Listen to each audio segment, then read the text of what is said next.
George and Ella have been tangled up for 10 years, but he's never gotten any real commitment from her. On the first day of the new year, he's marrying someone else.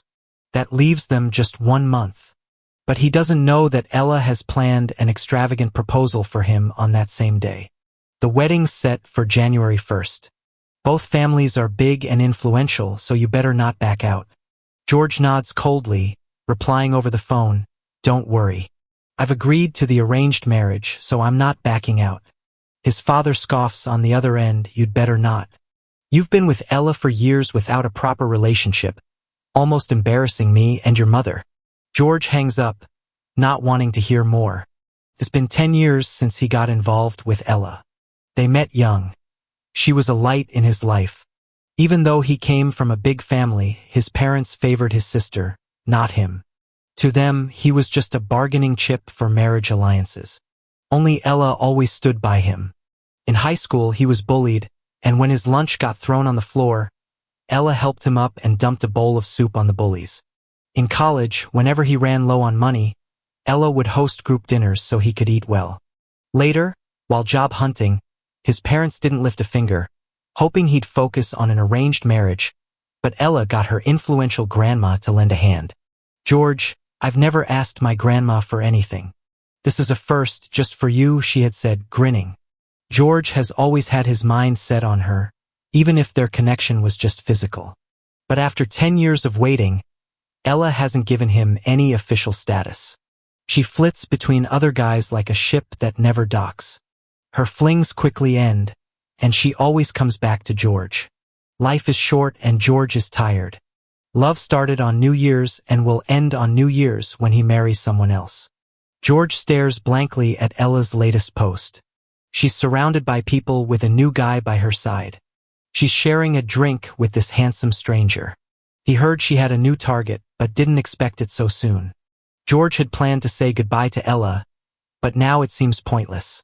She probably doesn't care about him anyway. At a nightclub, Ella is having fun with her girlfriends while Martin, her new beau, goes off with the guys. One of the girls playfully asks, "Is everything still on as before?" Ella, looking drunk but thinking clearly, replies without hesitation, "Of course." They were talking about the proposal she's planning for George on New Year's. Her friends tease her. "Seeing you and Martin so cozy, I thought you had other plans." Ella laughs and gulps some more alcohol. She must have been drunk for the past 10 years, not realizing until now that George is the only one for her. "I've always known George is the one. This now is just a last fling before settling down." Her friends joke. "Oh Ella, what if George finds out and gets mad?" She shrugs it off. "He'll forgive me no matter how reckless I am. He's so in love, and now I've realized I love him too." The proposal will be an enormous surprise. George returns home alone, memories flooding back uncontrollably. Back when he and Ella went against his family, moved to the city, and she helped set up his home. Everything there was chosen with her by his side. "You like peace and quiet, so this place is well insulated. The blue walls match your favorite color," she'd said. They were childhood sweethearts, and every word hit home for George. He once naively believed they'd find happiness there together. But Ella is like a sly fox with many dens. He was just another man among those sharing her affections. Her care was for everyone, not just him.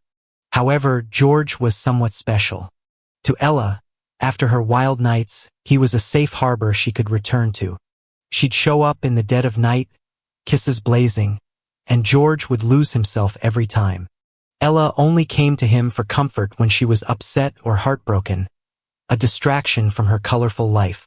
After their passion faded, George lay awake under the starlit sky, mind racing back in time. When did Ella become this way? They were once innocent, two peas in a pod. He thought he was one of a kind to her. Now he realizes he might have been mistaken. After Ella's post announced Martin, she invited George out the next night. At the gathering, everyone knew something of their history. Martin, bright-eyed and cheerful, greeted George, sparking gossip among the crowd. "So you're George. Ella's mentioned you, said you two grew up together." Martin was handsome, tall, and charming, a magnet for women. But George could sense something sharp in his eyes. Clearly, this kid wasn't as innocent as he looked. Sure enough, not long after, Martin raised a beer bottle at George with a challenge. Want to have a drinking contest? George shot a confused look at Ella, but she just smiled indulgently at Martin. George was allergic to alcohol, and Ella definitely knew that. Letting Martin provoke him like this. If he didn't drink, he'd lose face. If he did, he'd be down for the count. Either way, he was losing. George just stared at Ella, waiting for her to give him an out. But she acted as if she didn't see a thing. George's heart went cold. No, I can't handle alcohol. Consider it your win, he said. George planned to concede and quietly leave. Anyway, soon enough, he wouldn't be attending events like this. But Martin wasn't ready to let him go. No way, we have to compete today. Ella, help me convince George. I'm in the mood for it, Martin said, cozying up to Ella. His arm possessively draped over her shoulder. This little guy's just being playful. Go along with it, Ella said to George. George's heart sank even more. Did she understand this kind of playful drinking could seriously harm him? Watching Ella and Martin interact so intimately, George felt a sting. He chugged a bottle, thinking it'd be the last time, a toast to his ended relationship with Ella. Martin saw George finish his drink. After just a sip, Martin turned his mouth down and handed the bottle to Ella. You liar, George is actually great at this. I can't outdrink him. You finish it for me. The alcohol's fumes hit George, bringing tears to his eyes. His throat felt like it was on fire. He wanted to speak but couldn't, and his skin started to burn. George knew his allergy was kicking in, with waves of nausea swelling in his chest. It wasn't just the alcohol. It was the physical revulsion he couldn't control. He couldn't believe someone as smart as Ella couldn't see through Martin's antics. She was choosing to hurt him in front of her new flame. Sadly, to her, George was barely even an ex. Ella said nothing, downed the drink, and smiled. "'Kay, don't be mad. It's a joke," she said, her eyes flickering for a moment. But George couldn't take it anymore and stormed out. Ella hesitated, ready to follow, but Martin grabbed her. "Ella, I'm feeling dizzy. Must have been too fast with the drink," he said. His pull stopped her. She tasted the drink again, feeling reassured, and didn't run after George. "Ella, George didn't seem well. Shouldn't you go check on him?" Someone nearby suggested, sensing something wrong. Ella smiled and waved it off. "No need. Martin's drink wasn't alcohol. George can't get drunk. He's allergic, I wouldn't let him drink. Besides, when he's tired, he goes home. He's always been so obedient." George ran to the bathroom, retching for over half an hour before settling down. He rolled up his sleeve and, sure enough, his arm was covered in nasty rashes. Luckily, it was just one beer. He wouldn't have to be hospitalized. But today he was truly hurt. Ella had always been with many men but was careful never to let George meet them, never allowing anyone to provoke him. She knew, besides loving her, he loathed such interactions. George walked the streets, feeling alone. The winter night air was biting, turning his cheeks red. He suddenly remembered how Ella used to warm his face with her hands when she saw him like this. But he couldn't warm her heart in the end. Looking at the texts from his mom about wedding arrangements, George felt a sense of escape. After New Year's, he'd truly prepare for an arranged marriage. Anyone would do except for Ella. From then on, he and Ella would have nothing more to do with each other. Back at the party, things were still lively. Ella pushed Martin aside. "You go now, I need to go over the ceremony details again." Martin seemed frustrated. It had been this way recently. Ella was cozying up to him but focused on planning a proposal ceremony for George. He had seen glimpses, knew Ella was putting her heart into it. Ella quickly got into planning, reviewing everything for the proposal. From the sequence of events to the items needed, it looked a lot like how George planned their wedding. Knowing George, he surely would like it. With less than a month until New Year's, she found herself eagerly anticipating the day. George started packing. But sadly, he realized he didn't have much in the apartment. As he was lost in thought, Ella called him. Finding her at a jewelry store, she was selecting a men's diamond ring. It hurt, and he turned to leave but was too late. "George, over here," Ella called with a bright smile. George turned stiffly. In front of Ella were several ring sets, all large and expensive. She was certainly sparing no expense. George looked around, not seeing Martin. As he was wondering, Ella pulled him over. "Which one do you like?" she asked. Her attitude almost brought tears to his eyes. Couldn't she just leave him alone instead of dragging him to pick rings for another guy? "You're already planning to propose?" George couldn't hold back any longer and asked, despite the pain of his heart about to explode. "Not that fast, I just realized recently, I found the one." "Realized recently?" George understood and let out a soft sigh. What hurt him more was admitting that the styles Ella picked were all ones he liked. Any ring she picked to propose, he knew he'd be overjoyed. George wasn't really into it, barely talking, but Ella was buzzing with excitement, talking and trying on rings, even asking George to try them on one by one. When George refused, Ella just grabbed his hand and slipped a ring on. This stunned George. Wasn't it like Ella was proposing to him, putting a ring on his finger? Even though he decided to marry someone else, to leave Ella at that moment, George desperately wished this was her picking a ring for him, not for someone else. Ella noticed George's changing expression and froze for a moment. Their eyes met, and for a split second, they both seemed to feel the other's eagerness. "Ella, do you want to try?" The words "proposed to me" got caught in George's throat as Martin suddenly appeared in the store. "Wow, Ella, what are you up to?" He happily grabbed the ring from George's hand and put it on his own finger. "Is this for me? You're such a tease. You should have just called me directly instead of having George do it." As he spoke, he threw a glance at George, making him a bit uneasy. "You're here, so I'll head out." George awkwardly left the mall, but it was actually Ella who felt relieved. "Martin, thank goodness for you. I almost just went ahead and told George everything. If he found out now that I'm gonna propose, the surprise would be ruined." She laughed, taking the diamond ring from Martin's hand. "When the day comes that George finds out I'm the one proposing, he'll realize how much thought I put into this surprise. He'll be so moved." Martin rolled his eyes. "People in love are such fools. If she keeps this up and with my help, George might get pushed away instead of moved." A while later, Christmas rolled around. As usual, the party was at Ella's big house. George showed up after being out of touch for days. They'd spent many Christmases together since childhood. But later on, it got hard for George to see Ella on Christmas Eve. I mean, Christmas is kinda romantic. "Wow, this doll is so intricate," Martin exclaimed as he picked up a matryoshka doll from Ella's treasure cabinet. It resembled one Ella had been fond of, almost identical, but it seemed old, covered in dust, and without any shiny crystals. Seeing Martin with the doll, George's heart clenched.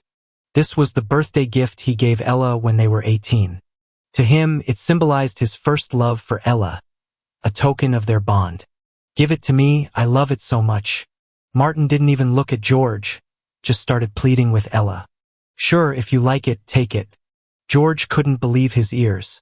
Something so important to him, with so much meaning, given away so easily by Ella? His world was turned upside down. He felt dizzy. Before he could dwell on it, Martin pulled another stunt. Cradling the doll, he'd look at George every now and then. In a flash, it slipped from his hand. With a crash, the doll broke into pieces.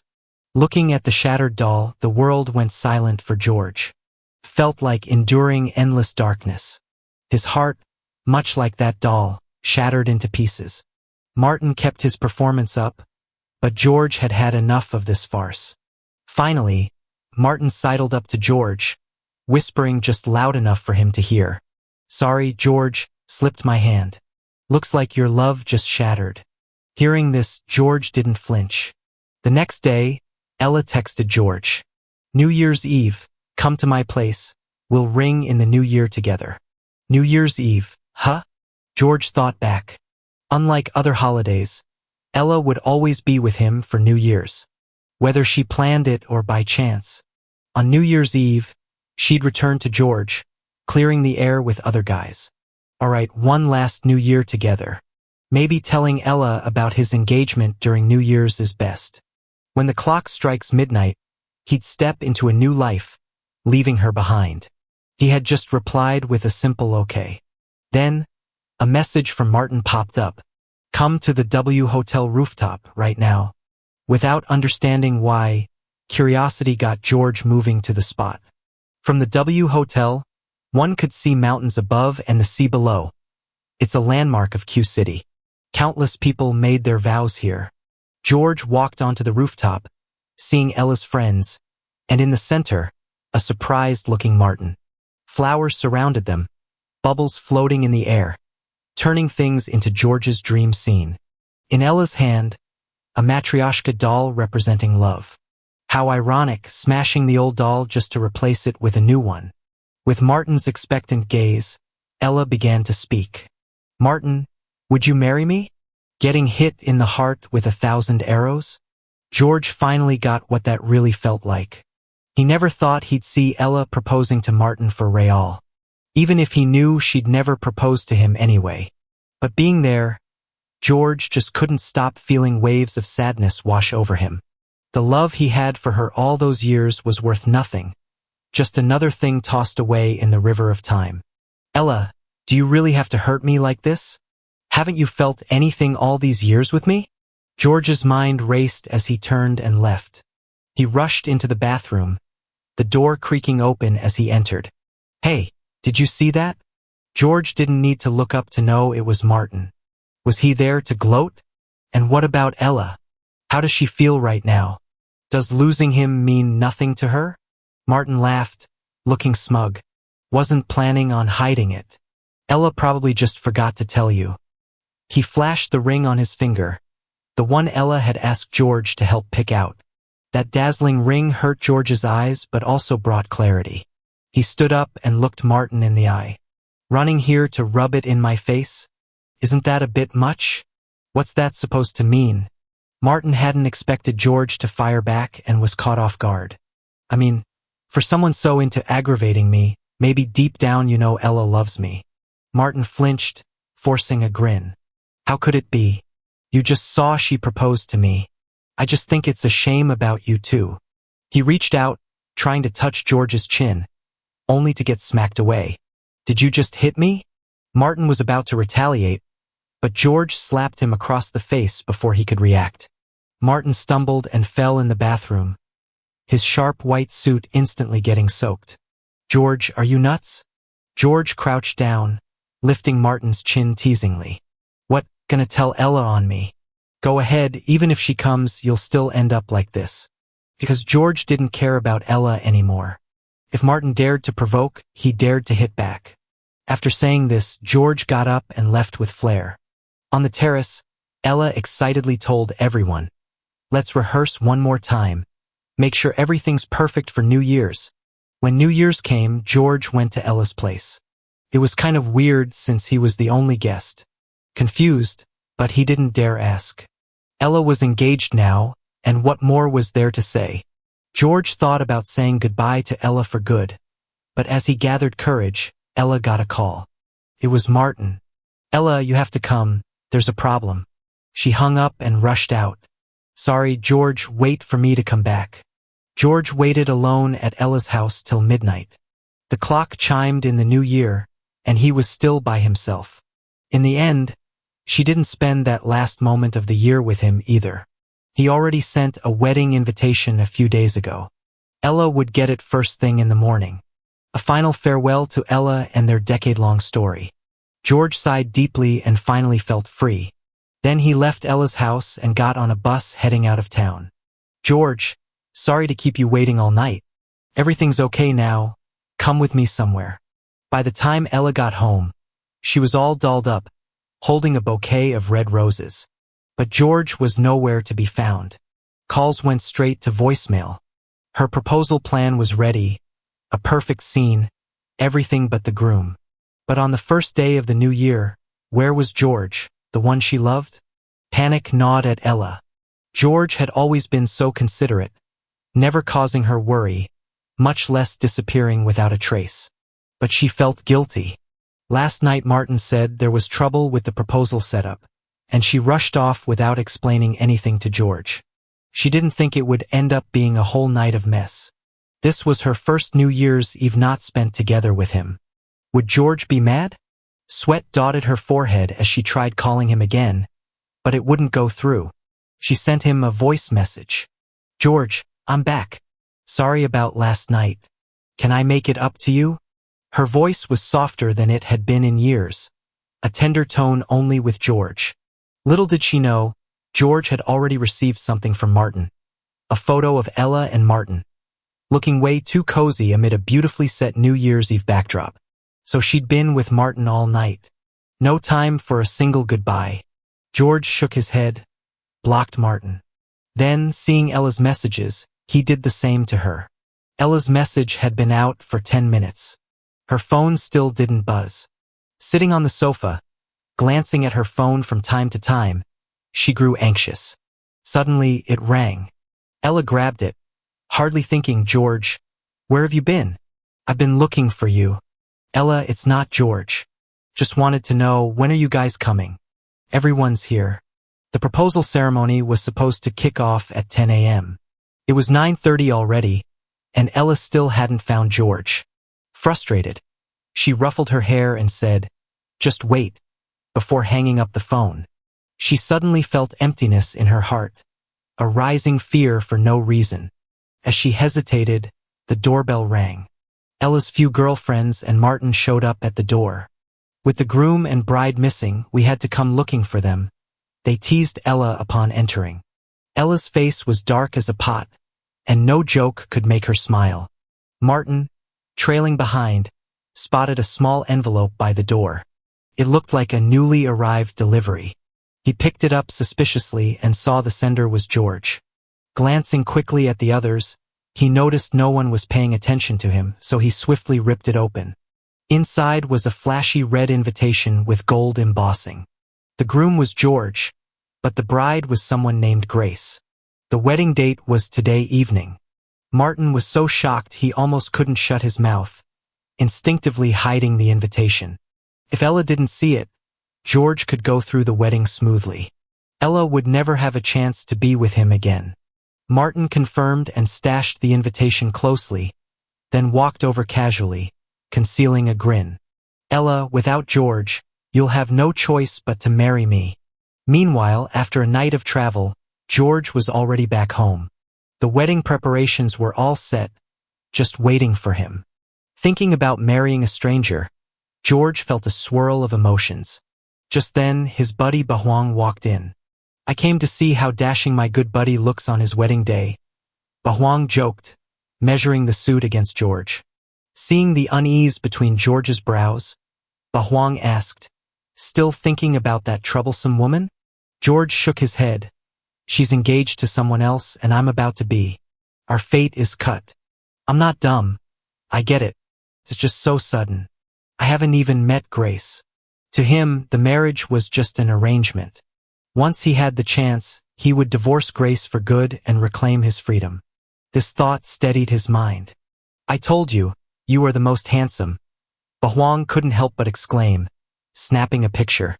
"I must send it to that lousy woman, make her regret it. Passing up such a devoted man for others." "Forget about it, no need," George replied. All right, we'll do it your way. Let's go take pictures." Bahuang complied, but posted the picture online anyway with the caption, "My best-looking buddy is getting married today." On the other side, Ella was trying every way to find George. Desperate, she even reached out to old classmates, but George was still missing. The scheduled 10 a.m. time came and went. Ella's meticulously planned proposal ceremony was about to become a joke. Pulling out her phone, she suddenly saw a post from Bahuang, George's friend. She was just about to click when Martin interrupted. Did George hear about this and run off beforehand? Maybe he never wanted to marry you. Learning you were going to propose, he made his escape. The sarcasm in Martin's voice was obvious. Ella glared at him, suddenly realizing something. Who brought him here? Why is he still here? Why can't I be here? You never broke up with me, Martin retorted. His words made Ella's girlfriends break into a cold sweat and left Ella looking furious. Before, she dealt with these men without much seriousness. They vanished after their stint. You know, I planned to propose to George today, she said coldly. It was never serious between us. So where does a breakup come in? Martin persisted, but George is missing, right? No matter how well you plan, he may not care. Even if we're not anything anymore, I came to observe. Nothing wrong with that. Ella had always considered Martin a distraction before the wedding. She never really thought he'd dare face George like this. Was her judgment clouded, letting him get brought into her home? Did you say this in front of George too? Ella asked, suspicion rising, grabbing Martin. Martin instinctively struggled, and the invitation concealed on him fell out during the scuffle. What's this thing? A woman curiously picked it up. Martin reached to grab it, but Ella was quicker. Red with gold embossing? Who sent her an invitation? Ella, usually solitary and aloof except for these few friends, had no others. She held up the invite, questioning those around her. Which of you is getting married without telling me? The group shook their heads, denying it. Martin's face had drained of color. Ella opened the invite, and George's name stung her. And the bride, Grace, who the hell was she? Ella had never heard of her. Who was trying to take George away from her? Crushing the invitation into a ball, Ella glared at Martin with a chilling look. This just fell from you. What's your explanation? Martin had never seen Ella like this, her gaze ready to tear him apart. He had no strength to fight back, trembling. I don't know, I just saw it when I came in. It was a delivery, I just picked it up for you, he stammered. For me? And then hide it? So I wouldn't find George and watch as he marries someone else? Ella fumed. You think once George is wed, you'll have a chance? Let me tell you, you're not worthy. And as long as I, Ella, am alive, I won't let George get married to anyone. She pushed Martin to the ground. Suddenly it hit her. Martin did this today, and who knows what else he's been up to behind her back. She wanted to confront him about everything, but right now, stopping George from getting married was most important. Ella pointed her finger at Martin, filled with anger. I'll deal with you once I get George back. Ella rushed out the door, suddenly remembering updates from 8 deserts. Sure enough, she saw George, and her heart ached. It was such a shame the person he was going to marry wasn't her. Those words on the wedding announcement felt like a dagger to her heart. Not caring about anything else, Ella raced towards George's house. She ran as fast as she could and finally reached home before sunset. Having arrived at George's front door, she watched helplessly as a long line of cars slowly pulled away. Was she too late? Her heart ached, and her eyes turned red. She slammed on the gas to chase after them. Ella weaved through traffic, desperately trying to get ahead of the lead car. The convoy seemed to know her intentions and started strategizing against her. One car from the convoy fell back and started to tangle with her. Full of anxiety, Ella could only keep honking. The car in front ignored her and refused to let her near the lead car. After managing to lose it, another car in the convoy fell back to block her way. Since childhood, Ella didn't know the meaning of the word fear. But at this moment, she truly felt the deep terror of losing George. After a relentless chase, she finally saw George getting out of a car at the hotel. Ella abandoned her car and ran crazily towards him, screaming hysterically, "George, I'm here. Don't marry her." George faintly heard someone calling him George. Instinctively, he turned his head to look but only saw the gentle woman in front of him. Grace looked at him, all kind and tender, reaching a hand out to him. "What's wrong?" "Everyone's waiting, let's go inside." By now, the people from the convoy had all gotten out and surrounded the area, leaving Ella blocked by the crowd. George saw nothing, paused for a moment, then held Grace's hand and walked slowly into the hotel. In his peripheral vision, he saw Grace stepping carefully to match his pace. George suddenly remembered all those times he had dreamt of marrying Ella. He had imagined a wedding adorned with white lilies, with pink balloons symbolizing romance. He had brought up these details with Ella more than once. Back then, Ella seemed indifferent. George sighed. There was still a tinge of regret at his wedding. But George didn't know that at the proposal Ella had planned for today, there were white lilies and pink balloons. I remembered everything you said, George. Why then, did you not wait for me? Ella cried out in a lonely shout blocked by the crowd. Sadly, George couldn't hear it anymore. Ella struggled through the obstacles. Just when she was about to burst into the venue, George's friend Bong stopped her. Ella, why are you even here? If you weren't going to marry George, why can't you let him find his happiness? I am George's happiness. Ella was confused. She truly wanted to marry George. Maybe she used to be a wild girl, but now she was ready to settle down with George. Why didn't George believe her? You don't understand him at all. How can you give him happiness? He followed you around for 10 years and couldn't even get a title. All you gave him was hurt. No, let me go in and explain it to him. Let me tell him that I love him. Bong shook his head firmly. No way, it's too late. He's getting married now. Nothing you do will stop it. Ella gritted her teeth and was about to force her way in. She looked up and saw her mom with an angry face standing in front of her. Mom, I don't have time to explain. I have to go get George back. Nobody knows a daughter like a mother, and Mrs. Brown was well aware of what her daughter was like. She'd seen Ella's feelings for George all along. But today, the Brooks had pulled every string to get her to handle Ella and prevent her from ruining the wedding. Ignoring Ella, Mrs. Brown gave a firm command. Come on, knock her out and take her away. Ella looked at her mother in disbelief. In the next second, she was enveloped in darkness. Inside the venue, George faintly heard some arguing outside. What's going on? Nothing, it's all taken care of. Grace softly assured him. Soon enough, Bong returned to the ceremony. Everything's fine, don't worry. He stood back in his place as best man and patted George's hand. Today is your big day. Nothing can go wrong. George nodded doubtfully. He had a feeling something was up. But for now, he couldn't focus on anything else. The wedding kicked off, and everything proceeded smoothly. The bride and groom exchanged rings, and it was done. When Ella woke up again, it was already the afternoon of the next day. As soon as she opened her eyes, she saw her mom sitting by her bed. She bolted up from the bed and rushed out. Where are you going? Mrs. Brown called out helplessly. To find George, of course. The wedding is over. George is married. That's done, you can't change it. George won't leave me. I'm going to explain it to him. He loves me. She shot her mom a look, asserting, even if married, you can still divorce. I won't give up on him. Watching her daughter leave, Mrs. Brown sighed. When Ella found George, he was buying flowers near his new home. She approached him, ready to cut to the chase and demand answers. Why are you so determined to leave me? You didn't even know her before. What does she have that's worth marrying her for? George was getting annoyed.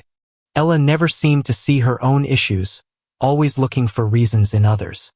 Her relentless questioning clearly blamed him for giving up on their love. George suddenly felt exhausted.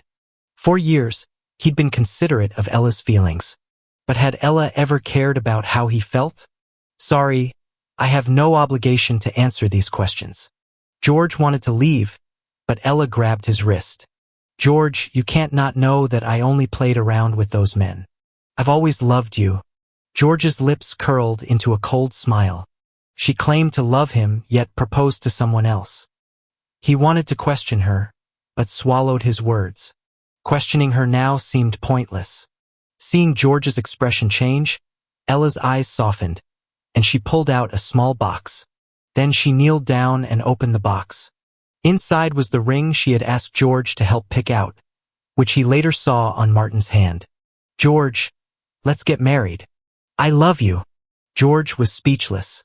Did Martin not want it, so she brought it back to him?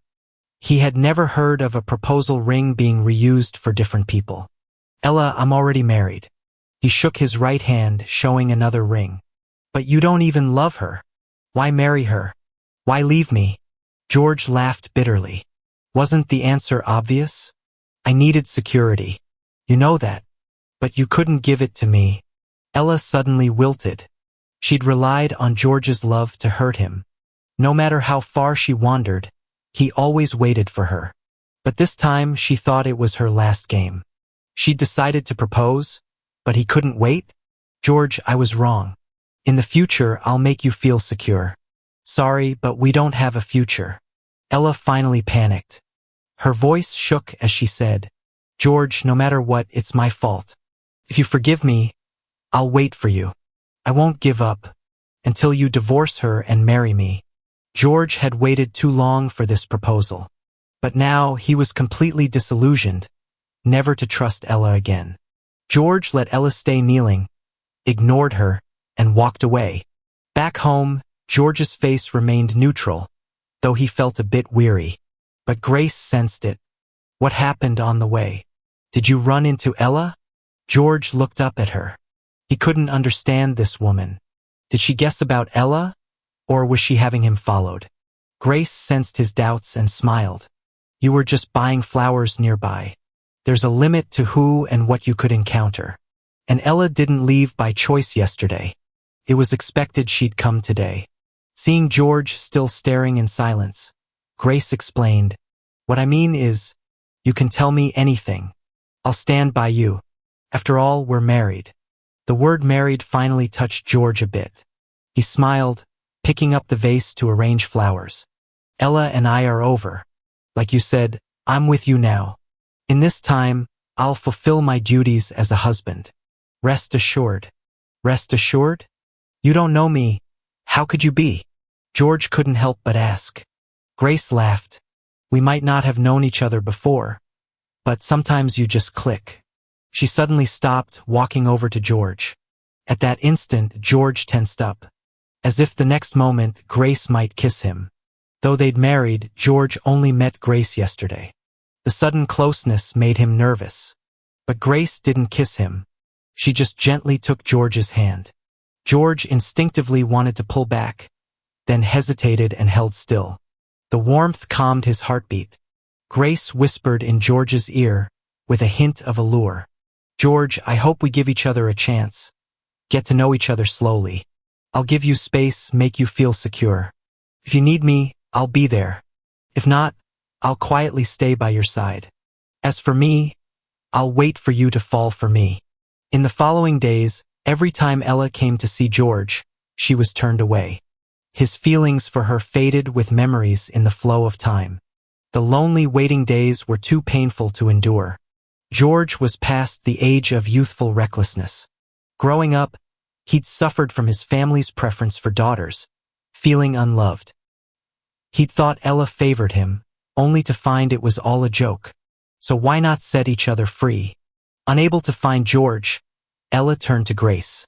If you have the guts, meet me. That's what she said on the phone. Unaware, her manner seemed childish to Grace. Nonetheless, Grace agreed to meet. Face to face, Ella got straight to the point. I love George. Since you don't love him, let him go so he can come back to me. Grace, watching Ella like she had grown thorns, remained unfazed. Is Ella missing the point a bit? She shrugged. I didn't force George to marry me. It was all consensual. Since he left you, shouldn't you be looking at yourself? Instead of coming here to confront me. Ella's like a firecracker, ready to blow. The years I spent with George. What could you possibly know about that? You've only known him a few days. How much do you really know? Even someone as patient as Grace was getting fed up. She looked Ella straight in the eye, her face cold. I didn't know him before, but I'm willing to spend the rest of my life getting to know him. Besides, I have the right to love him too. In that sense, you and I are equals. Ella clenched her teeth. If it's equal, then fair competition. Don't take advantage of the situation. She was gambling on the fact that although Grace and George had a wedding, they hadn't registered it yet. Fine, let's leave the choice to George. Ella relaxed a bit. She'd gambled right. Ella and Grace are in a heated standoff. Meanwhile, George had an unexpected guest. Martin had come to see him. George didn't really want to face him. They're just not on the same wavelength and can't find common ground. Besides, George was still uneasy that this guy was Ella's fiancé. In just a few days, Martin lost the arrogance he had before and seemed much more subdued. George noticed he wasn't wearing a ring. He initially thought Martin couldn't keep Ella in line. Now, he wondered if there was more to the story. Before George could figure it out, Martin spoke up. "George, let Ella go," he said, voice a bit choked. He took out a document and put it in front of George. Turned out it was a fake photo of a child. Ella had really gone too far this time. All these years, beside George, she'd been with many men. But she'd always tread carefully, never letting it get messy with human issues. George looked at the document, half amused, half exasperated. "You should take it up with her. Why come to me? I've moved on. Ella and I have nothing to do with each other." Martin got a bit worked up. "You say that, but she's been looking for you all this time. Hasn't even returned to Q City. Even our kid she's ignored. You still say it has nothing to do with you?" George felt a headache coming on. He couldn't get through to Martin. "I'm married. It's Ella who won't let go. If you feel that way, go talk to her. Tell her to stop pining for me. Let her give up. I can't lose her, and the kid can't lose their mom." George didn't know what else to say. He really hadn't thought about rekindling anything with Ella. Ella clinging on was also troubling for him. "Sorry, I can't help you. I've done all I could. We agree on cutting ties with Ella. But I can't promise you more." Martin wasn't pleased with that response from George. He wanted to say more, but George, losing patience, just showed him out. Downstairs, Martin ran into Grace on her way home. Grace wasn't in the best mood after Ella's visit. She knew enough about this man in front of her, a shameless social climber. Seeing Grace, Martin had a complicated look. He was genuinely jealous of George. Nothing all that special about him, yet he had women vying for him. Irritation flared within Martin as he spoke up boldly. "Grace, keep better tabs on your newlywed husband. Married and still entangled with his ex? Isn't that inappropriate? You've got a lot of nerve ignoring it. Aren't you worried about your reputation? Ella and I have a kid now. Make sure your husband doesn't cross paths with her again." Trying to play the victim wasn't going to work with Grace. She was smiling, but her eyes were cold. The words she spoke were sharp, striking at Martin's core. "I trust my husband completely. Don't go maligning him. Since you have a kid, you should keep your fiancé in check and tie the knot soon. And stop bothering me and my husband.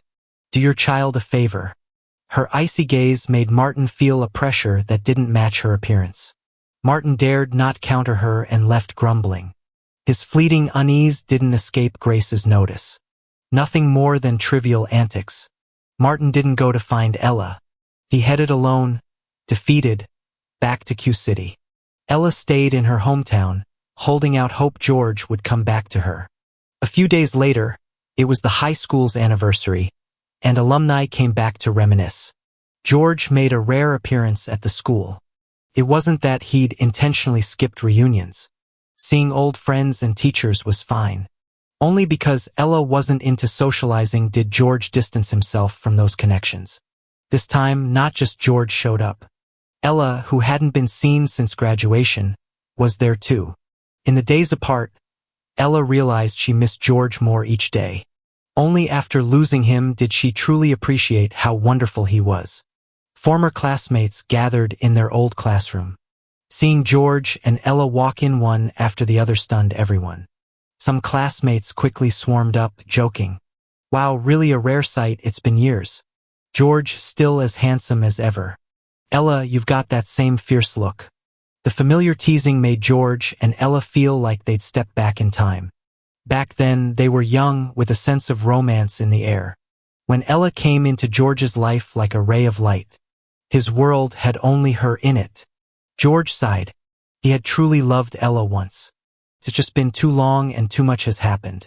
Now, back at the old place, he can't seem to remember how it used to feel. "How are you guys doing now? Are you married?" Back then, it was no secret George had a thing for Ella. The question hung in the air.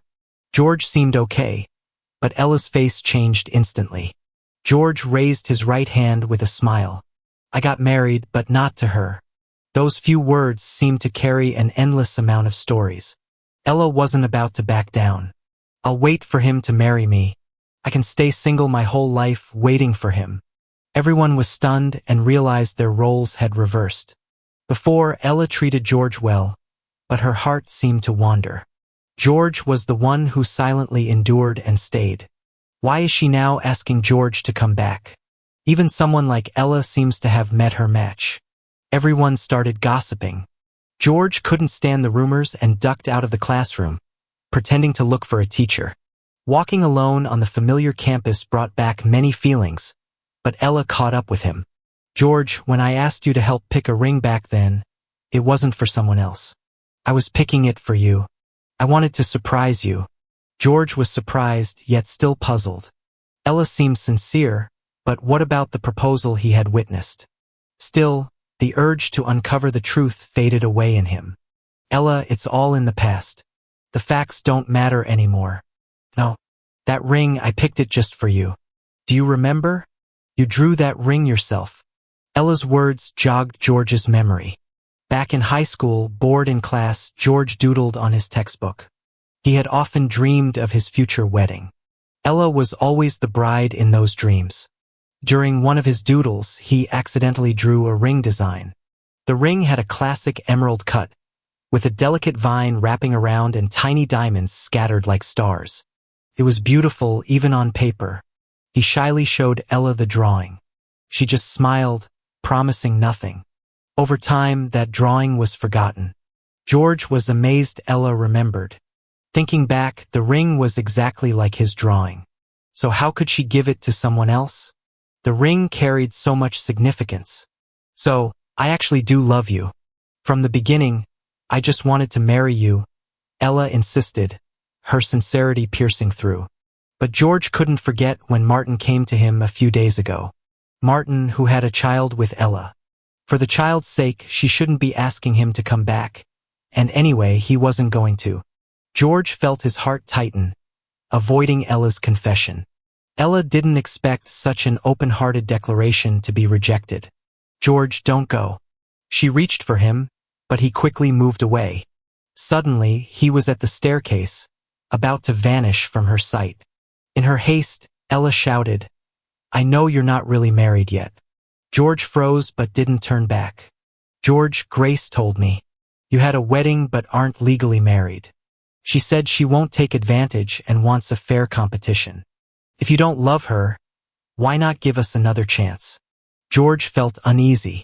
Not signing the papers had nothing to do with Ella, but she still saw him as the old George who once loved her deeply. I'll try to fall in love with her. As for us, maybe we just missed our chances. When I loved you, you didn't love me. Now you love me, but I can't love you anymore. With that, George turned and disappeared around the stairs. Ella felt like she was traveling through memories. Once, in her reckless youth, it was George standing at the staircase calling her back. Ella, don't go to him. Did he then, like she does now, wish she would stop for him? But young Ella didn't look back, insisting on walking another boy home. Somehow, Ella felt she and George had indeed swapped destinies.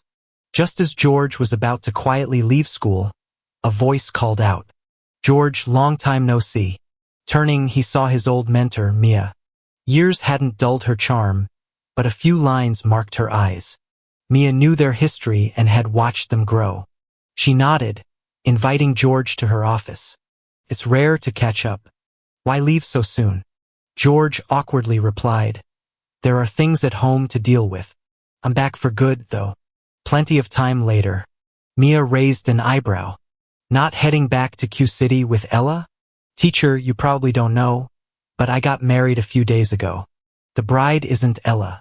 Since it was a family arrangement, George hadn't invited teachers or classmates. So Mia was unaware. She seemed taken aback, sighing, It's a shame. You two were such a great pair. Ella must have hurt you deeply not to appreciate what she had. Mia had always observed from the sidelines, seeing clearly. Though George once felt Ella was his redemption. You actually saved her, too. Mia's words shocked George. He fell for Ella because she protected and saved him. He never guessed he could save Ella as well. Their teacher finally told him Ella had seen her father cheat when she was young, and since then, their relationship had been strained. Despite her strong exterior, she lacked paternal love, just like George. But George wasn't aware of any of this.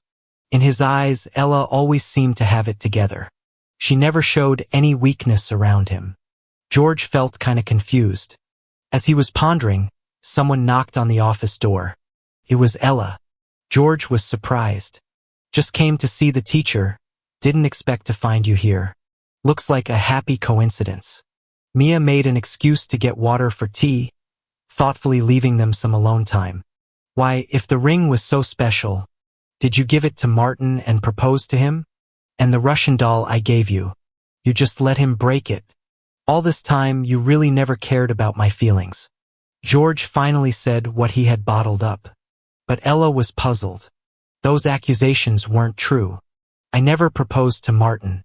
I saw it myself a few days before New Year's at the W Hotel.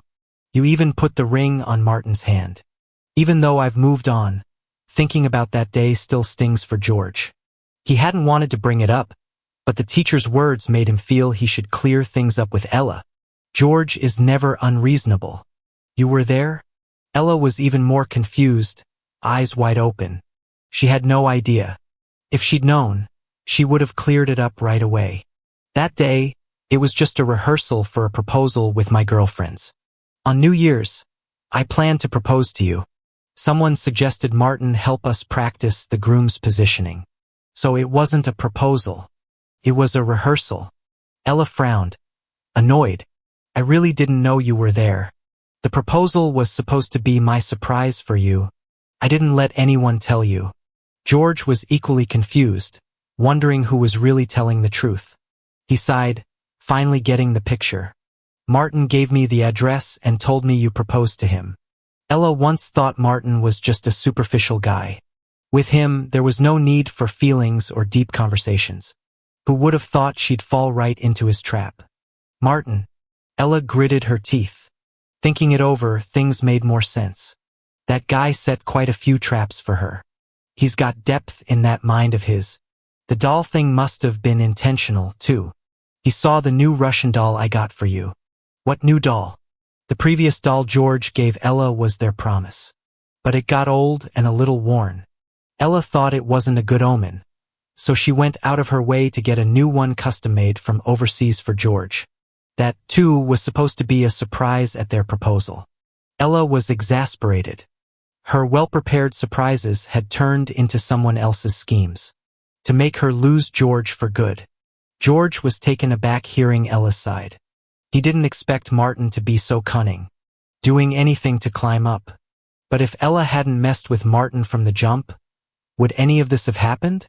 If she wasn't so careless with George, would she have fallen for Martin's trap, leaving George heartbroken? Thinking about that, Ella was fuming and wanted revenge on Martin. George, everything's clear now. I really did love you, but Martin made you doubt me again and again. Now that you know the truth, can you forgive me? George had mixed emotions, feeling they were both foolish. But maybe, deep down, Ella just didn't love him enough? He shook his head firmly. It's too late. We're over. Even if it wasn't Martin, there'd be someone else to end us. No, there's no one else. Now I realize my mistake. Ella grabbed George. You came back to school today. Didn't it remind you of our memories? Weren't they great? Wasn't first love precious? Can you really let that go? George, are you as cold as stone? How can you walk away? Ella was both guilty and angry, her tone a bit accusatory. George found it funny. How could she blame him? Did she think it was easy for him to move on? 10 years together, he couldn't just let that go. George drifted back to those dark times. Ella knew he lacked security but constantly pushed his limits. One day, all the pent-up feelings just burst. His love diminished after repeated disappointments. I don't think we need to discuss this anymore. I'm moving back home. I've quit my job in Q City. Meanwhile, you should return to Q City. Your career is waiting for you there. And Martin and the kid, too. With those words, George let go of Ella's hand and left the office. Ella stood, wanting to chase him, but Mia, returning with water, stopped her. George is right. You should return to Q City. Both of you need to chill for a second. Ella's been hitting walls with George lately. There's really no shot of winning him back. Mia might have a point. Taking a break might clear her head. Plus, the company's a mess back in Q-Town. There's a mountain of stuff waiting for Ella to sort out. She really should head back to Q-Town. Martin's still in Q-Town. By the next day, Ella arrives in Q-Town. Martin is first shocked, then thrilled when he hears she's back. Maybe his plan of faking the kid's documents worked? He thought there was no hope since neither George nor his wife would budge. But now Ella's back. Could it mean she's ready to accept him and the kid? He doesn't have a kid. When the time's right, he'll plan an accident, so Ella would regret it and treat him even better. With his heart pounding, Martin finally sees Ella. Watching her come closer feels like a golden ticket to the good life. I heard you've got my kid here? Ella asks, cool as ever. Yeah, the kid's yours. But don't worry, I know you like George. I won't push you to marry me. I just selfishly want to keep the kid, because it's the last thing you left me to remember you by. Martin's playing the victim role to make Ella feel for him. He's a master at this reverse psychology. But Ella isn't your average woman. She's been around the block and knows men like Martin all too well. Still, she gently hugs Martin. This is big. How can I let you handle it alone? Let's get a DNA test. If it's my kid, I'll take responsibility. Now Martin's panicking. He didn't expect her to throw him for a loop like this. No need. I got the kid and we're doing just fine. That's not how it works. This is serious, we can't just wing it. No, really, you don't have to. Before Martin can finish, Ella shoves him. Are you scared to test? Or is there no kid at all? Ella presses hard, and Martin's speechless. His expression says it all. Ella's got it figured out. Martin, is your life really so dull you need these dirty schemes? I know better than anyone if there's a chance of having a kid with you. And I told you not to mess with George, but you pulled that crap anyway. Do you think I'm an easy target? With each word, Martin gets pushed further into the corner. Ella's rage builds. One hand tightens around Martin's throat. I know all your filthy tricks. You went too far when you made me lose George. I warned you, even without George, there's no chance for us. You were just a fling to kill time.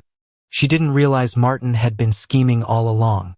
After George tipped her off, Ella quickly got Martin investigated. He was doing dirt behind her back, while she was busy begging George to forgive her. No wonder George was so cold. Remembering this just fueled Ella's anger, her grip tightening. Martin breathes harshly, fearing suffocation. Thankfully, she finally lets go. Martin collapses, gasping for air. Ella, I messed up. Please forgive me. Before he can plead more, Ella calls for security. Get him out of Q-Town. I never want to see him again. With Martin dealt with, Ella looks to head home and win back George. But business matters chain her to Q-Town. Her mom even flies down, blasting her for letting a guy distract her from her work, warning that the company's about to tank. Left with no options, Ella decides to stick around Q-Town a bit longer. Meanwhile, back home, George and Grace keep on with their new life. George used to live with Ella too, but with Grace it feels different. Back then, he always had to care for Ella, her moods, her pride. Now, he wonders if her temper and infidelity stemmed from inner emptiness, something Mia suggested as lack of love and security. But Ella never told George this. George realizes he's never really understood Ella. Grace, though, is another story. She's easygoing and steady. Instead of needing care, she's often the one caring for George, which throws him off a bit. He's spent his whole life under others' shadows. Even in love, he was used to giving all. Now he feels lost. I looked into Martin. He doesn't have a kid. He set things up to break you two apart. Grace tells George, leaving him stunned. Doesn't that bother you, my past with Ella? He asks. Grace shakes her head. I came too late to hold your past love against you. I just thought you should know the truth. After all, it was a misunderstanding. George shakes his head. The misunderstanding was the last straw. I've been suppressing myself for too long. I can't keep doing this. Ella knew things she pretended not to. Love shouldn't be this tiring. Hearing this, Grace feels a pang in her heart. It won't be tiring from now on. George looks up to see Grace smiling warmly. In the future, I won't let you get tired. George suddenly felt that maybe fate wasn't entirely unfair to him. His parents didn't love him, and the woman he loved hurt him. But the woman he entered into a blind marriage with seemed worthy of trust. Seeing the change in George's mood, Grace seized the moment. I think I deserve a fair chance. George, would you be willing to give us a chance and see where it goes? Her sincerity made it hard for George to turn her down. At least, during the time they maintained their marriage, he could try to open up to her. A week later, when Ella returned home, she saw George and Grace walking down the road near their house. They weren't overly intimate, but they laughed and talked like any ordinary couple. Their relationship seemed to have suddenly become much closer. The scene pierced Ella like a dagger. Why wouldn't George forgive her even though he knew it was a misunderstanding? Why was he giving another woman a chance? She rushed up to George and said, "You'd rather try to love a stranger than come back to me." Why? George wasn't expecting Ella, once aloof and arrogant, to cling so desperately this time. Maybe he had indeed overestimated his place in her heart. But it was all in the past. What's lost is lost. Maybe we were a mistake from the start. We were just two hedgehogs trying to keep warm, inadvertently hurting each other in the process. Ella shook her head, crazily gripping George's shoulders. It's not like that. I've always known that I love you. It was my fault before. I didn't express it enough. You have to forgive my mistakes. But now I'm married. And didn't Martin say you had a kid together? That's not true, it's all Martin's trick. Ella eagerly explained the truth about Martin and immediately clarified that she had dealt with Martin. I swear, from now on you'll be the only man in my life. This was the first time George heard such a vow from her. Ella never bothered making promises before. She used to say she loved George while flirting with other men. Even now, hearing all this, George's heart remained unmoved. He knew he was truly done with Ella. George tried to break free from Ella's hold to return to Grace. But Ella had almost lost her mind and wouldn't let go. Seeing George's predicament, Grace stepped in to help. Let go of George. Can't you see he's not happy? Grace's intervention infuriated Ella even more. This is between George and me. Who do you think you are? She said, her anger bubbling over. Letting go of George, she aimed a slap at Grace's face. Grace wasn't prepared for it, and just as it seemed she would take the hit, George stepped in between, taking the slap for her. Both were children of wealthy families, fearless since childhood. Neither would back down now. Seeing George protect another woman, Ella's anger surged, and they ended up in a scuffle by the roadside. George stood there, stunned, unsure how to intervene. From the moment he first fell in love, Ella was his only love. Now, as he was trying to slowly accept Grace, Ella kept interfering. So he stepped back to watch, knowing it was a pointless battle. The two women pushed and shoved fiercely at each other, pretty evenly matched. After a while, exhausted, they finally pulled apart, panting heavily. George approached them, noting their disheveled appearances. Finished fighting? Do I need to involve the police or take you to the hospital? Though exasperated, he unwillingly brought the troublemakers home to handle the situation. George smartly called both families in for support. Ella was quickly dragged away by her mother. The Brooke family was concerned about their daughter's injuries. Back home, George was still in a gloomy mood. Ella had always had a domineering personality, and fighting was routine for her. Why stoop to her level? Despite his frustration, he couldn't understand why Grace had chosen to fight with Ella when other methods were possible. You're both from well-off families. How could you brawl like kids on the street? Grace shrugged, wincing as the cut on her cheek stung. I've never been in a fight before, but I'd say this was a decent first attempt. Her playful tone didn't improve George's mood. Don't be upset. I just thought you should know where I stand. I respect your choices and decisions. I can stand silently behind you or be there for you when needed. George felt a strong jolt in his heart. If Ella's love was wild and fierce, then Grace's was quiet and deep. For the first time, he felt a profound sense of security. Due to the commotion, Ella was again restricted by her mother in Q City. Instead of managing her company's affairs, she reverted to a life of indulgence, numbing herself against the world. Her fair-weather friends quickly gathered around, setting up events for her. Even late at night, Q City's KTV was just getting lively with vibrant lights.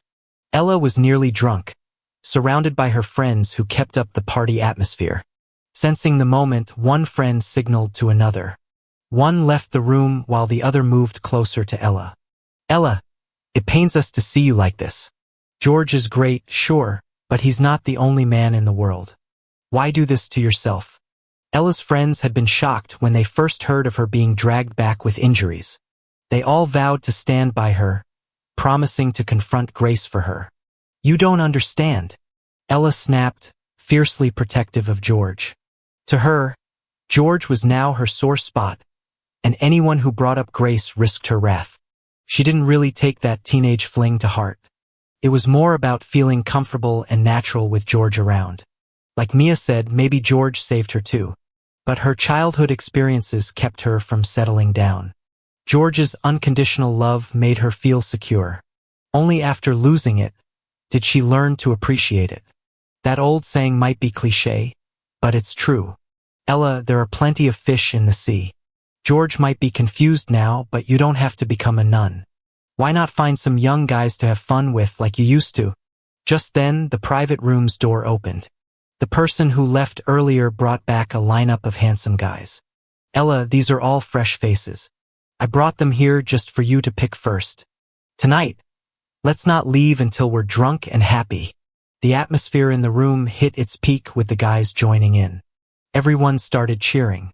Only Ella stayed silent and gloomy. She looked at the men lined up and suddenly felt physically repulsed. She had been through countless parties but never felt this way. It dawned on her. Deep down, she wanted to stay faithful to George. This realization surprised her. Did she love George that much? Her girlfriends had no clue and kept egging her on. Ella, whether it's a puppy or a wolf, there's gotta be one you like. Yeah, Ella. A night of fun will chase away your troubles. The scene was all too familiar. They used to urge Ella to find guys, saying no need to stick to George. Suddenly, regret flooded Ella's heart. If she hadn't been this way, would George have stayed? Noticing her lack of reaction, the woman who started the cheer picked a hot guy. Go toast Ella with a drink. Make her happy tonight and you'll get your reward. The boy was delighted, picked up his drink, and went over. He meant to sit beside Ella. But before he could approach, Ella pushed him away. Stay away. I shouldn't have come tonight. With that, Ella stood up to leave. Everyone was stunned, not knowing why the usually free-spirited Ella suddenly became reserved. One of her friends tried to stop her, but Ella pushed her back onto the couch. Stop bothering me. We're just not the same kind of people. She stormed out of the KTV and went home. The house was empty, no George there to make her a sobering soup. Ella's loneliness grew, and her eyes hardened. Grace, it's time for us to compete fairly. The Brooks had businesses all over the country, but neither industry nor geography overlapped with the Browns. Recently, however, Grace noticed that many of her company's operations faced mysterious sabotages. Initially, she thought it was just competitors messing around, but the repeated incidents made her suspicious. Investigations revealed that these rival companies all had ties, more or less, to Ella's family business. It was clear to Grace. Ella had officially thrown down the gauntlet. These situations, Grace would never bring up to George when she got home. But George surprisingly brought it up himself. Ella's back in Q City, but she's not behaving, is she? I heard she's been giving you grief in business? Who told you that? Grace didn't confirm or deny. Huang told me. Grace nodded. Maybe the Browns just wanted to test new grounds, not aiming at me specifically. Grace wasn't worried, but George was. I know Ella too well. You have to watch out. When she goes all out, she really doesn't hold back. Grace's heart warmed. She thought George brought it up to ask her to go easy on Ella. Unexpectedly, George was actually warning her to be cautious. Was this concern? She chuckled. Don't worry, I'm not that easy to defeat. George felt a bit awkward. Though married to Grace, they had separate rooms and nothing physical between them. He appreciated Grace for not pushing him. But to him, they felt more like partners, not quite like a couple. Sorry, just a joke. Grace realized her joke was a bit out of place and quickly apologized. It's all right, we don't need to be that careful around each other. Over time, George's feelings for Grace grew warmer. He felt it was time for a real talk with her. I married you honestly because my family wanted it.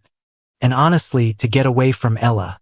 I thought that after a few years, when everything settled, I'd divorce you. Despite being mentally prepared, hearing George say it out loud still hurt Grace. Did you ever consider that you might love me one day?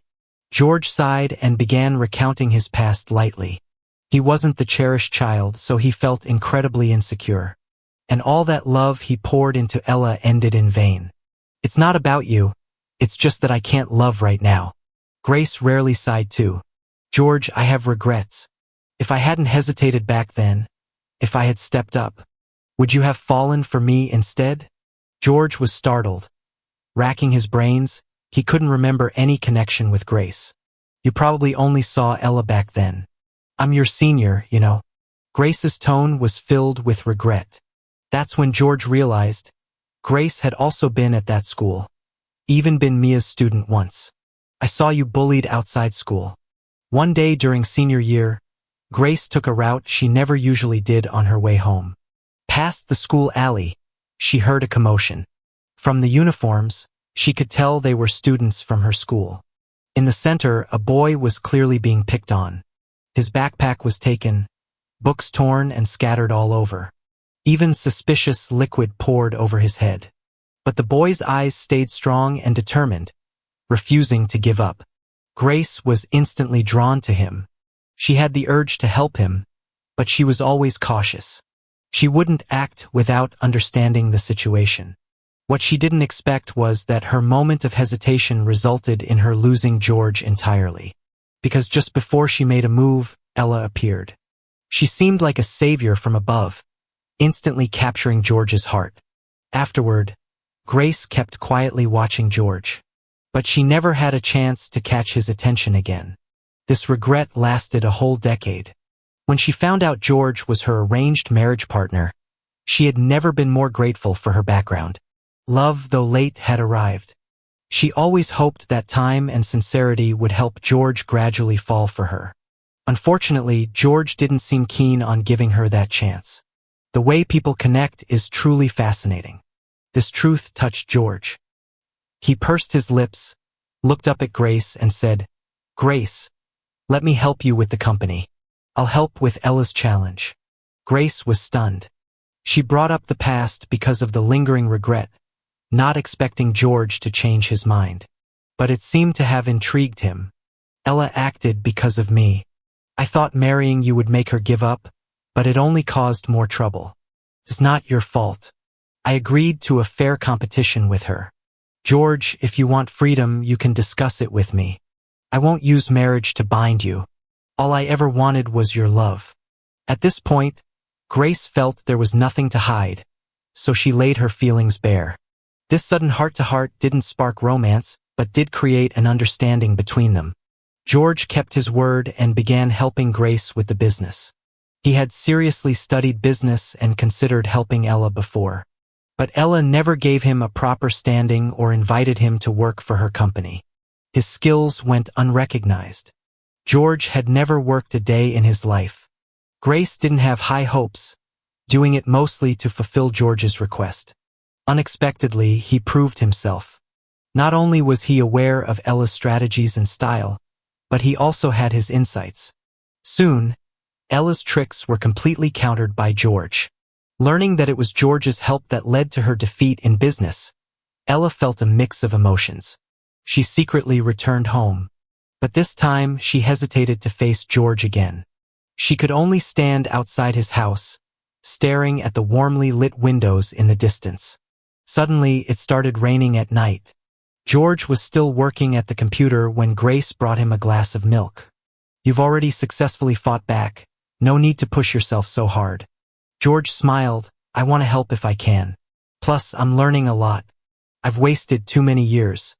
Grace realized George could have been a thriving flower but lived in Ella's shadow. He freed himself now and would only shine brighter. After some hesitation, she said, "Ella's been outside all day. I think she's waiting for you. It's raining and she's still there. Do you want to see her?" George paused, surprised. Grace told him. Wasn't she supposed to prevent him from meeting Ella? After a moment, he shook his head. "There's nothing left to say. Whether she's regretting or acting out of pride, it's not my responsibility." After thinking it over, George called Mia. Not long after, Mia's car showed up at his house. She rushed out with an umbrella to Ella's side. Ella was soaked, looking like a lost soul. "Why make it so hard on yourself?" Mia finally managed to get Ella into the car. Ella caught a cold from the rain and was feverish the next day.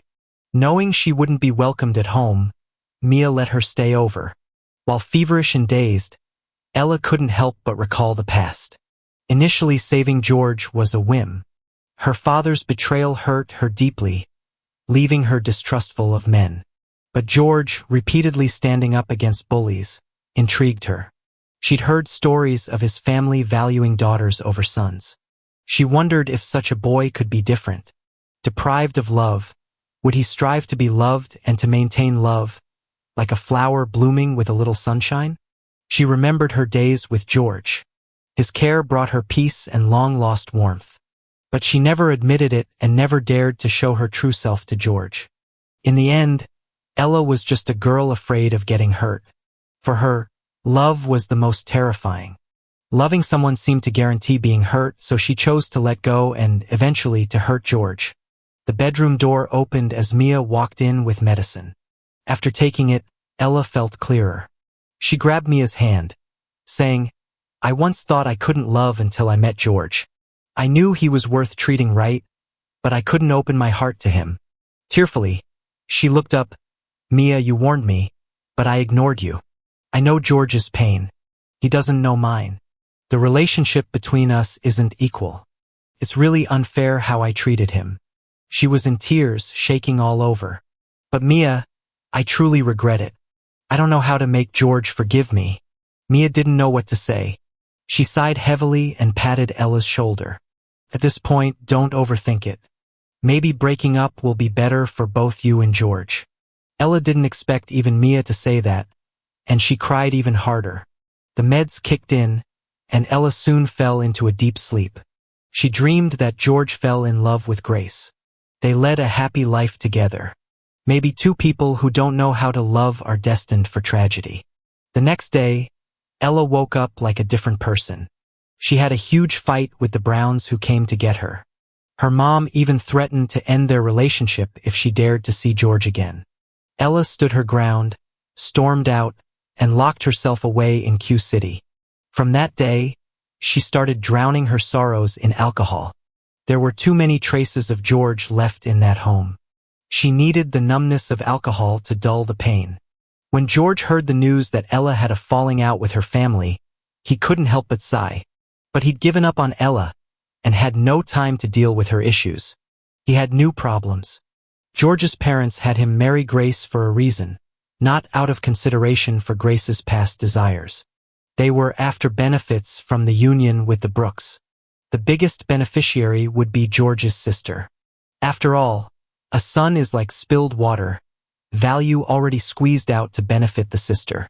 George's parents didn't anticipate him agreeing to come home to marry Grace. But what's done is done. No matter why George agreed to the marriage, their focus remains on extracting value from him. After marrying, George didn't stay with the Brooks but started a life with Grace alone. When George's father visited their place, He criticized everything before sitting grandly on the couch to issue commands. You got into the Brooks, became a rich son-in-law because of family support. You need to think of your sister more. He didn't even have to say it. George already knew his goal. Boldly, he asked, "What does Judy want now?" "What do you mean, what does she want now?" "Even if you're the Brooks son-in-law, you have to think of your family. They say you split everything with your spouse. Aren't you going to give half of the Brooks to your sister?" George laughed in frustration. The greedy are naive after all. He couldn't hold back anymore and laid it all out. Marrying Grace was paying back the final debt of upbringing. From now, he owed nothing to the Johnstons. "You've received plenty from Grace for Judy and the Johnstons since I got married. You can't ignore that, can you? Half the wealth, isn't that too shameless?" George took out a document and threw it in front of his father. "To be honest, I prepared the divorce papers the day I got married. I'm not taking anything from the Brooks. I've already signed it, it just needs Grace's signature." This move infuriated his father, leaving him speechless. Finally, he could only give George a hard slap. Furious, George's father stormed out of the Brooks. Not far down the road, a car blocked his path. The window rolled down, and a young man smiled at him. "Mr. Johnston, care to have a chat?" Despite racking his brains, George's father couldn't place him. "You may not know me, but rest assured, we're on the same side. I've got a way to get you a good chunk from the Brooks. Maybe even from the Browns too."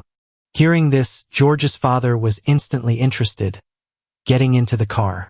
It drove off as Martin, the man inside, gave a slight smile.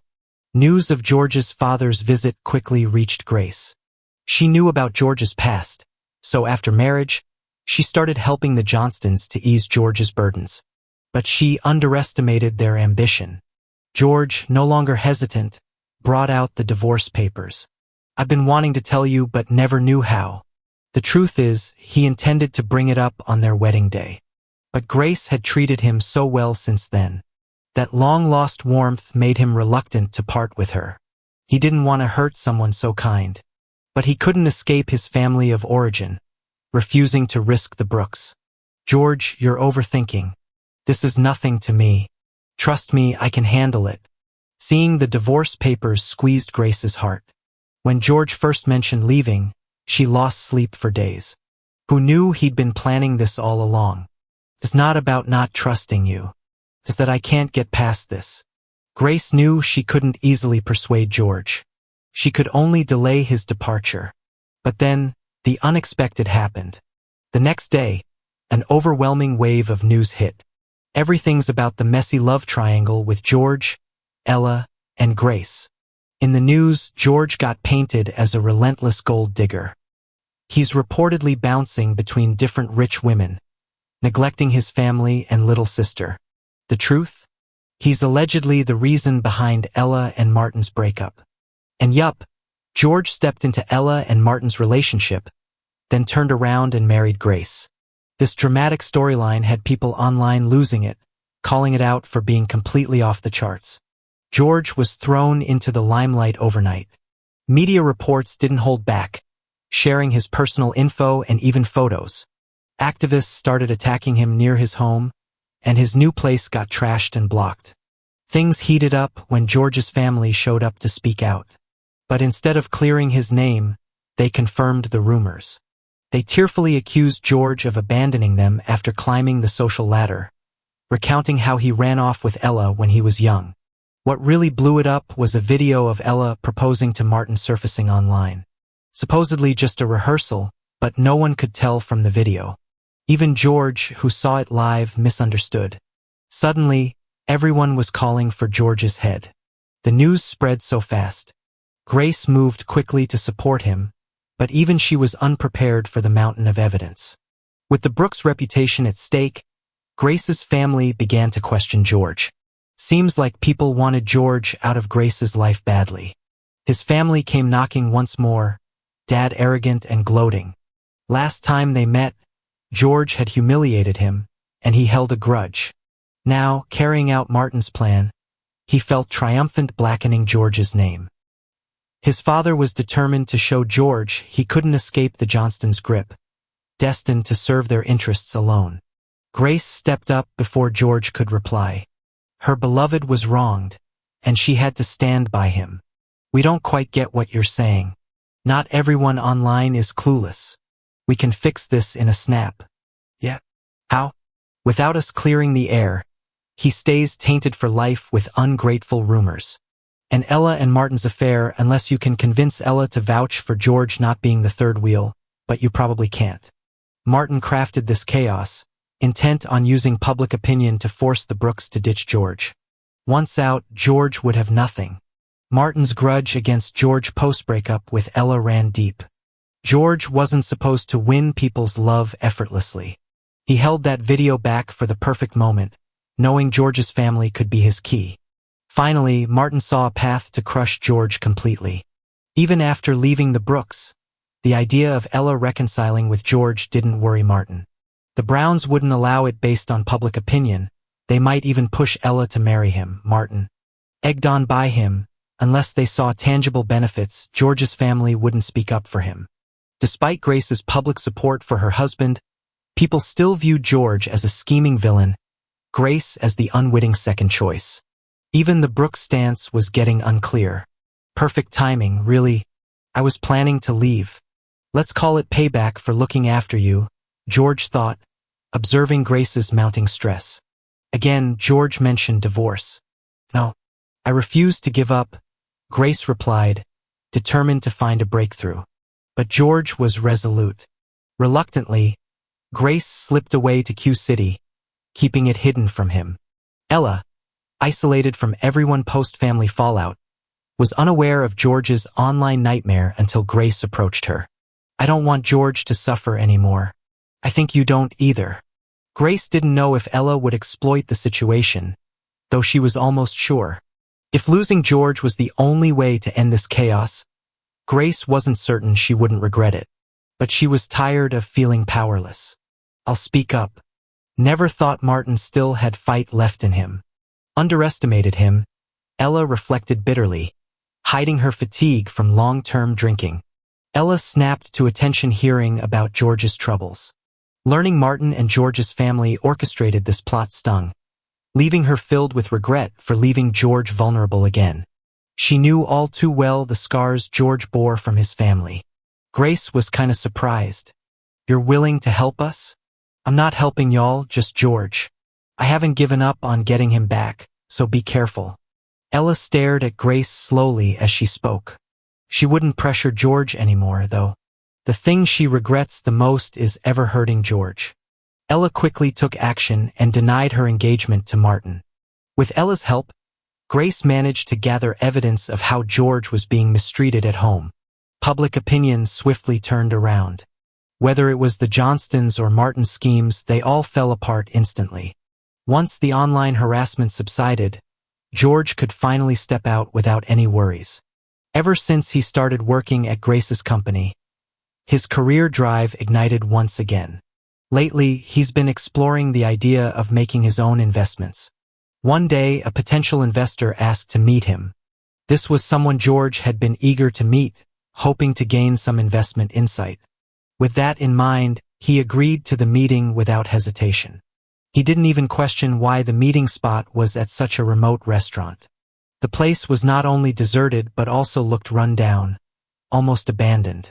That's when George got suspicious. Just as he was about to leave, he sensed someone sneaking up on him. Before he could turn around, he was knocked out. When George came to, he found himself tied to a chair in the restaurant. Martin was sitting nearby, grinning coldly at him. Is this your doing? That's right, I just don't get it. Why does everyone love you? When Ella was with me, all she thought about was you. I even lied to her about having a child, but she didn't care at all. You're the kind of George that doesn't want her, yet Grace is willing to take over. Why? Why do I have to be sent to some backwater town by Ella? Martin was nearing madness. George figured any wrong move might push him to do something dangerous. This is between you and Ella. It has nothing to do with me. Oh, nothing to do with you? If it weren't for you, Ella wouldn't have treated me this way. George, It's all because of you. I've already messaged Ella, Martin said, getting dangerously close to George's ear. Let's see how much she really loves you. Ella didn't keep them waiting long. To handle the online backlash issue, she had returned from Q City and hadn't left yet. Seeing Martin's message, she was filled with regret. In her focus on turning public opinion around, she had forgotten to deal with this loose end. This time, Martin had gone too far, even daring to abduct George. Martin, I'm here. Let George go, he's innocent. Seeing George tied up broke Ella's heart. If I let him go, will you marry me? Martin stared at Ella longingly, almost driven insane by his feelings for her. Ella hesitated slightly, ready to agree. But Martin interrupted her. Your hesitation changes my mind. Ella, do you love George enough to give your life for him? You keep saying you love him, so go ahead and die for him. Martin shouted, tossing a knife toward Ella. Ella picked up the knife, giving George a deep look. Ella, no. Don't do anything stupid. Stab it in. Stab it hard, and I'll release him, Martin shouted, his eyes wide and fixed on Ella. He held another knife close to George's neck. Ella raised the knife, her gaze suddenly firm.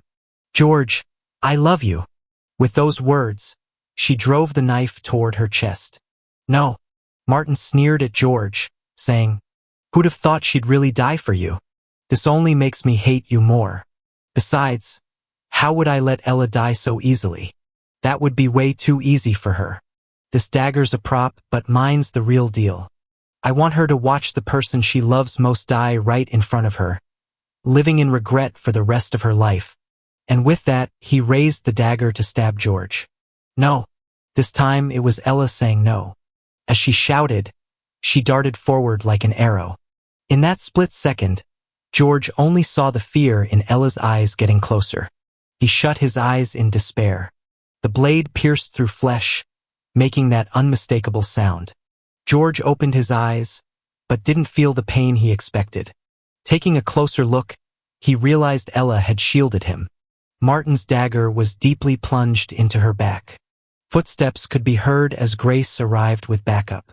The police quickly arrested a stunned Martin and took away a bleeding Ella. After the dust settled, Grace approached George, handing him the divorce papers. I've signed it. Means you can leave me whenever you want. George felt a twinge of something inside. He always thought he'd be eager to leave, but holding the divorce papers, he felt a bit reluctant.